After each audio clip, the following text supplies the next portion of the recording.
I think that pay is a fundamentally important issue for two reasons. The first, and what gets most focus, is the issue of fairness. So executives get paid very handsomely, so the question is, do they deserve the reward? Are they performing well in terms of long-term sustainable outcomes for the reward? And in similarly, is this reward commensurate with what other workers are getting? But the second reason, which I think should also be getting a lot of attention, but sometimes isn't, is that incentives are important to encourage good behaviour.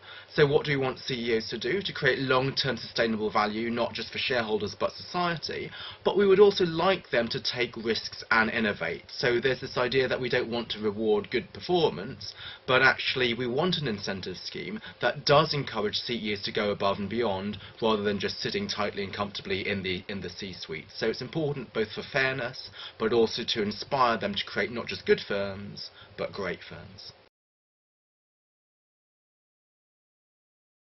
I think one reason why pay gets so much attention in the UK at the moment is because there have been a couple of egregious, high-profile examples of companies acting not in the interest of society, and the two examples most widely quoted are BHS and Sports Direct.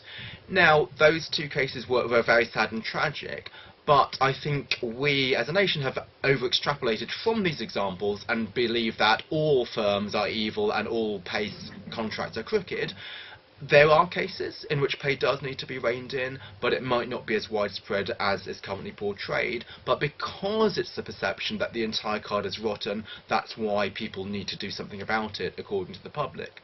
And it also weighs into the current anti-business environment, so there are concerns in Brexit that businesses were not serving society, and so what we see is something which is not specific to pay, but a general anti-business environment, which has led to some proposals to try to reduce shareholder rights or put workers on the board and so forth. And some of these concerns may well be well-founded, but they must be evaluated systematically and carefully. We must look at the evidence first to see how widespread is the problem, and do the actual solutions being proposed, may they actually cause more problems than the current system.